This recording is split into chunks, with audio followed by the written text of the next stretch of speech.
విద్యార్థులు చర్చలు జరిపి సమస్యలు పరిష్కరించాలని, లేకుండా పల్నాడు జిల్లా చిలకలూరిపేట అర్బన్ పోలీసులు సాంకేతిక పరిజ్ఞానంతో రీకవరీ చేసిన 17 సెల్ ఫోన్లను బాధితులకు అందజేశారు. సెల్ ఫోన్లు పోయినట్లు వచ్చిన ఫిర్యాదులపై వేగంగా స్పందించి ట్రేస్ చేసినట్లు సిఐ పి రమేష్ తెలిపారు.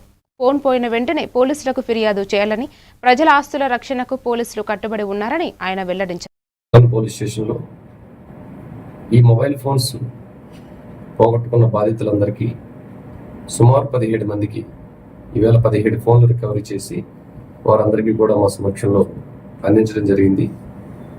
ఈ సందర్భంగా ప్రజలందరికీ కూడా మేము తెలియజేస్తున్న విషయం ఏంటంటే, ఈ మధ్యకాలంలో ఎక్కువగా ఫోన్లు పోవటం అనేది సహజంగా మారిపోయింది. ప్రతి ఒక్కరి జేబులో కూడా ఫోన్ ఉంటుంది. మన యొక్క నిర్లక్ష్య ధోరణి వల్ల ఎవరైతే బ్యాడ్ హ్యాట్స్ ఉంటారో వాళ్ళు సింపుల్గా ఫోన్లో ఉన్న ఫోన్స్ని పిక్ పాకెటర్స్ తీసుకువెళ్తున్నారు.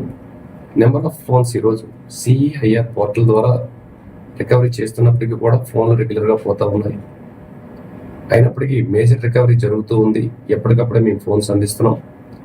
పబ్లిక్ కూడా మాకు ఎవరైనా సరే ఇటువంటి పిక్ పాకెటర్స్ని మేము పట్టుకొని రికవరీ చేస్తున్నాం. సిఐఐఆర్ పోర్టల్ ద్వారా కూడా చాలా ఫోన్స్ రికవరీ పర్సంటేజ్ పెరిగింది. పోర్టల్ చాలా బాగా యూజ్ అవుతుంది. ప్రజలు కూడా మీ యొక్క గ్యాడ్జెట్స్ పట్ల అప్రమత్తంగా ఉండాలి. ఎట్ ద సేమ్ టైం ఎటువంటి అనుమానితలు మీ చుట్టుపక్కల కనిపించినా వెంటనే సోషల్ రెస్పాన్సిబిలిటీ కింద మనకెందుకు అనుకోకుండా మా పోలీసు